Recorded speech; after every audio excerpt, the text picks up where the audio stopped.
One of the very important questions that students often raise regarding the NLSAT exam is what is the safe score in order to land a seat at the NLS? This question I'm going to address in my video today. These guys do not release any cutoff list, any merit list is not released, so it's really difficult to determine the actual cutoff that goes for the examination. However, today in this video, today in this video, I will try to break it down for you and we will come to a suitable score which I feel that you should obtain in order to secure a safe spot in this examination. Hi guys, I'm Ayushi, your mentor for law-based examinations, and welcome to Law Digest. So firstly, let us have a look at the minimum qualification criteria that they have prescribed. Earlier, part A used to be only a qualification based examination. Now what happens is that it is a qualification examination plus the marks are counted in the eventual merit. It was not so when the interview round used to be conducted. That is not the case now. Part A may, they've said that the ratio of selection will be 1:5. What does that mean? That when you give part A, in order to reach part B, they will consider one student for every 5 seats that are there. We know that in total there are 120 seats. Now for those 120 seats, how many students will go further for part B selection whose answer copies for part B will be checked is 600. Right, from this calculation we derive this basic thing that there will be 600 students whose answers for part B will be checked. You have to attempt both the parts together. Now if you do not fall in the top 600 students who fall in this particular list, then your part B will not be checked. Then for part B, what do they say further? That your cumulative score of part A and part B should be minimum 75th percentile. Now this is for the general OBC category students. For others, it is 40%. What does minimum 75th percentile mean? Firstly, you have to understand that percentile is different from percentage. It does not mean that you need to have 75%. So if the examination say is of 100 marks, this one is for 150 marks. If the examination is for 100 marks, then it does not mean that you need to have 75%.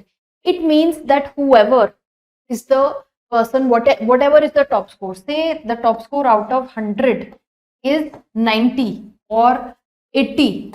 Let's not scare you. If the top score is 100, then you have to be amongst the people who are close to this score of 80. You have to be amongst the top 25 percentile, because 75 percentile is minimum that you have to get.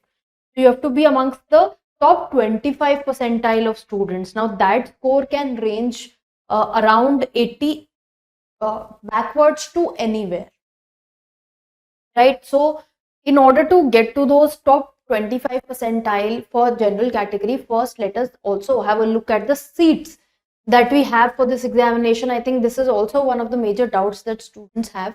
This is an approximation based on the criteria they've laid down. They've laid down certain percentages.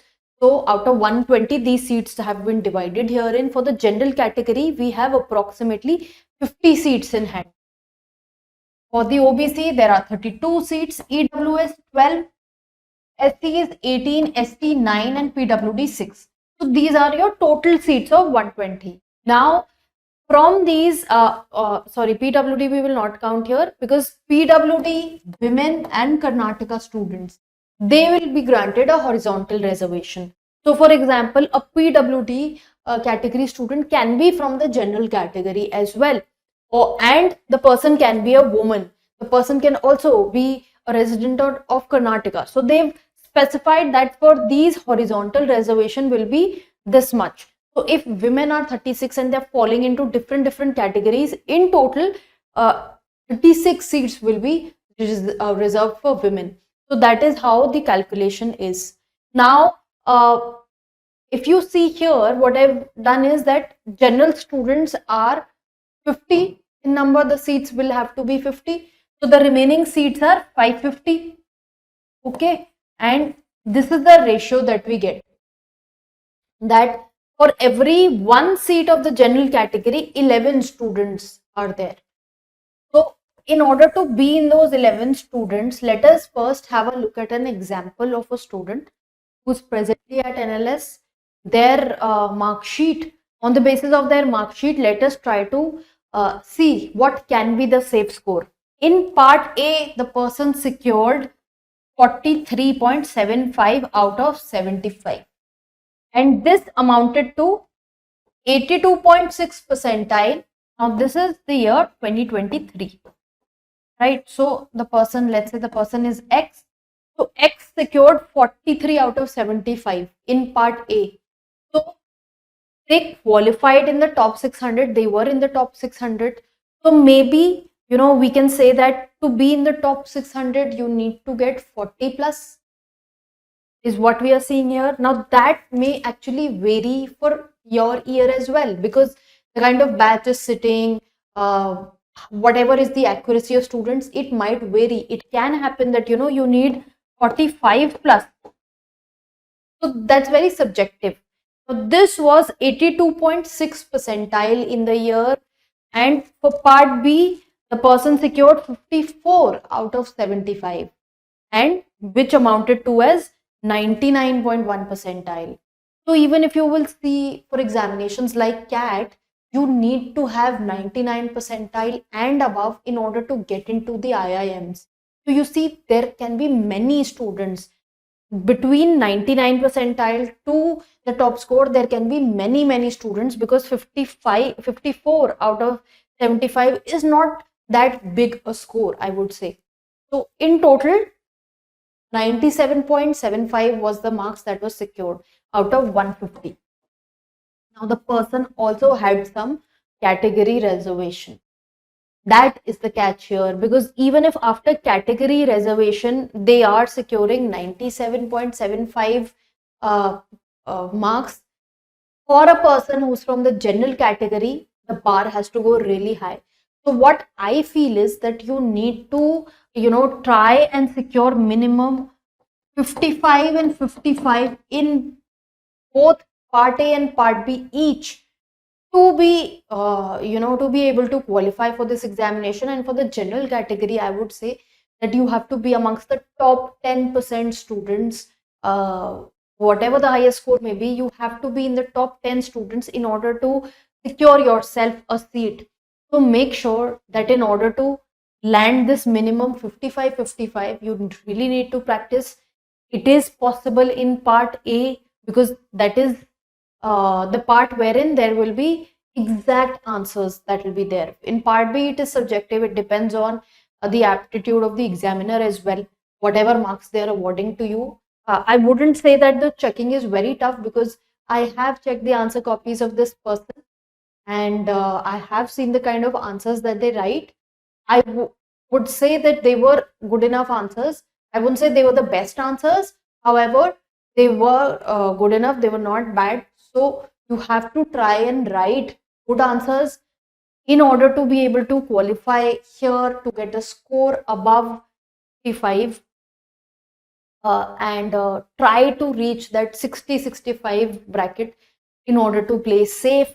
And for part A, practice critical reasoning, understand critical reasoning from the root itself, so that you can solve the questions, because they become very easy if you are able to understand what the question is asking out of you.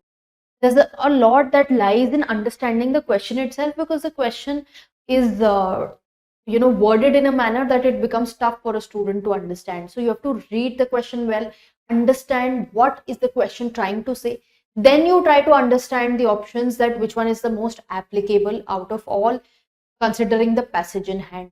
This exercise you have to do repeatedly in order to gain those 55 plus marks. So I would say, get down to practice. This exam can be cracked. Just sit down with practicing these questions, and trust me, the more you practice, the better you will get at this paper. In case you need help with practice, you can check our mock test series available on our website www.lorddigest.in, and you can avail those mock test series. Your part B answers will be checked by me. I'll be giving the feedback. So get down to that practice to be able to secure yourself a seat, and to be able to secure those that safe spot, that safe score spot that you have been searching for. As per me, I've given you that you have to try to secure 55 plus. They do not release out merit list, or the scorecards. The scorecards go individually to students. It is not accessible to public at large to be able to understand what kind of scores people are getting. So on the basis of my understanding of this examination, I've been teaching for this examination since the time it started. So I have taught many students, and seeing their answer copies and understanding their aptitude and seeing their scorecard, I come to this conclusion that 55 is the minimum score, I would say, that you have to get in part A and part B to be able to qualify eventually for the examination.